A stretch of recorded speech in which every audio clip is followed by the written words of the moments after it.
Okay, gonna make sure that the mic is actually on this time. That would be preferable.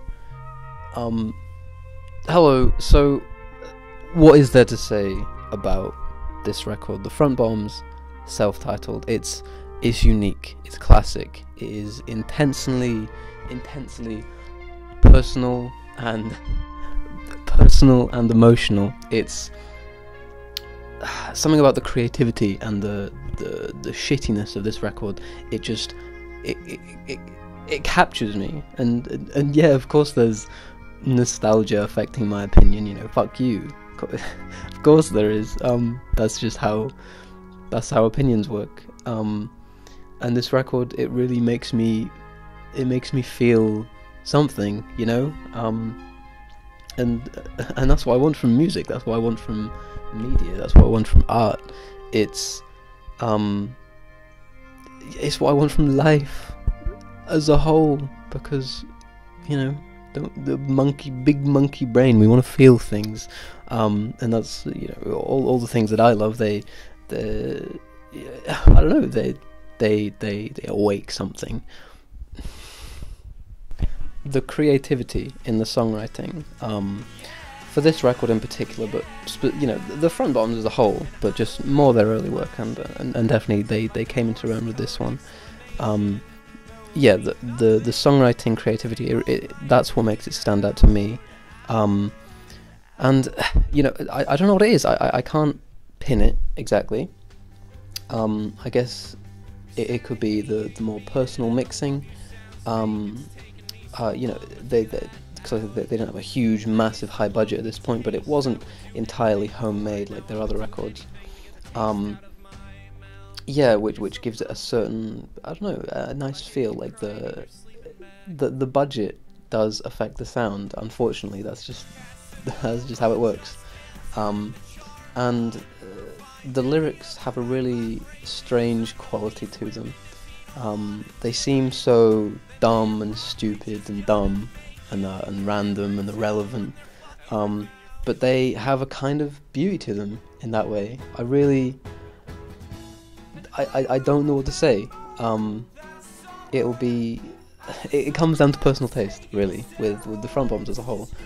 I guess their name, the Front Bombs, you know, literally when I heard that, I don't know, I'm just numb to the fact that their name is that at this point.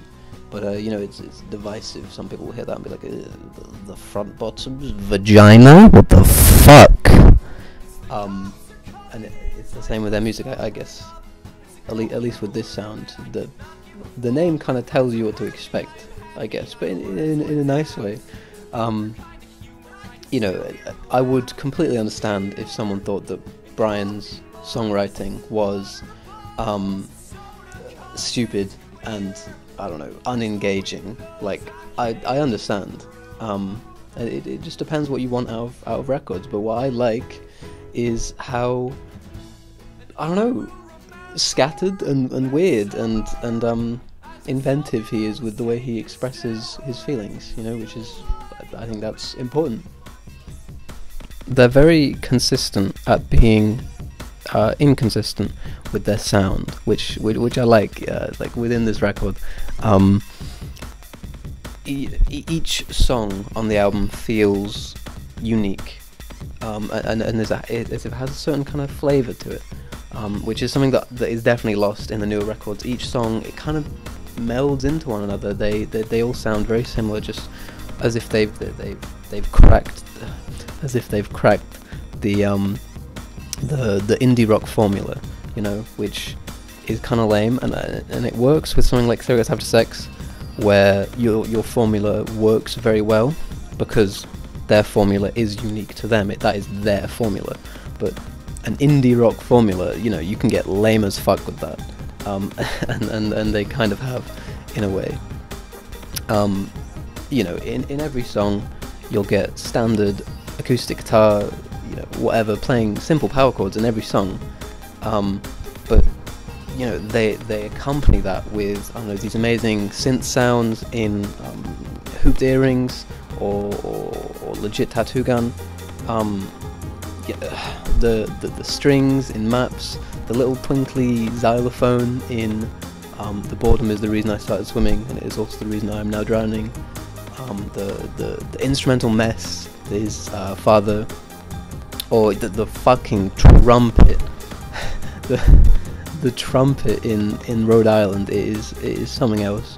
It is just, I don't know, it has this powerful tonal quality to it. I don't know. I have a talent for explaining something somehow very specifically, but also very, you have no fucking clue what I'm talking about. But you really need to just listen to it. Listen to the record. Listen to all these songs, and you'll know what I mean. You know, anyone, if you watch my reviews, listen to the record. You know, don't listen to me talking about it. Yeah, I don't know. It just, every song has some kind of unique quality, which makes it stand out, and it makes it a lot more memorable, because not even just from like a, this song is really good, it's so memorable, but from a, I can't remember but from a, I can't remember the names of these songs, but this one had the trumpet in it, and I like the one with the trumpet, so you know, it helps you that way. I know I talk about it way too much on this channel. I mean, I said like I made many videos, but most videos I've made, I talk about the passion behind something is what I like about it, and I guess that can come off kind of vague, but it's what drives the records for me. It's what makes me connect to something. I want to feel like what I'm listening to or what I'm watching is a door into someone else's world. I want to know what they're feeling. I want to experience things that I didn't even know fucking existed, right? Because you can get all caught up in your own shitty little existence, right? Like my own shitty existence. But it's how you become a human being, is you experience other perspectives, and I don't know, that's really interesting. And the more unique and personal you can make that, the more clear an idea someone can get of the feelings you're experiencing. And I really get that with the front bottoms. Like this record, it's fuck, ignore that. It's,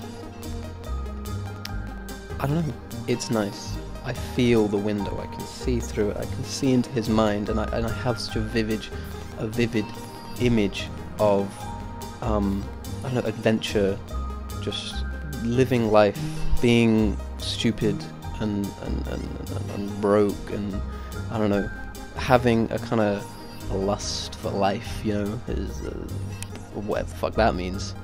I don't know, it's interesting. I want to feel like they need to express this, and I get that with this record, which sadly I don't get it with their newer ones.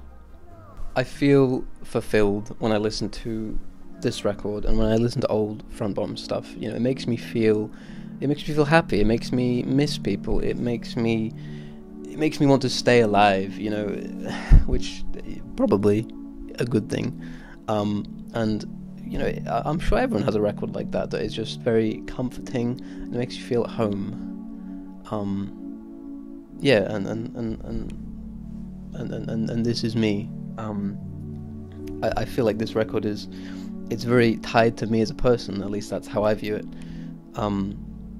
I remember a time when the front bottoms was my personality, and it's not like that now, especially, but if I'm being self-aware of my own character, I can look back and I can see how this record and this music has influenced me as a person, just in the music I listen to, the music I make, what I connect to emotionally, lyrics-wise, because this was one of the first records I really listened to, and I got a passion for songwriting and music. It's, I don't know, it's very special to me. Whatever. Anyway, if I had to name the standout tracks, Maps, The Beers, Rhode Island, hooped earrings, flashlight, legit tattoo gun. I know that sounds like I just named half the record, but I promise you, I could have named more. So, just listen to the whole record, you know? I don't know, it's good, fuck you. Happy 10th anniversary. Thank you.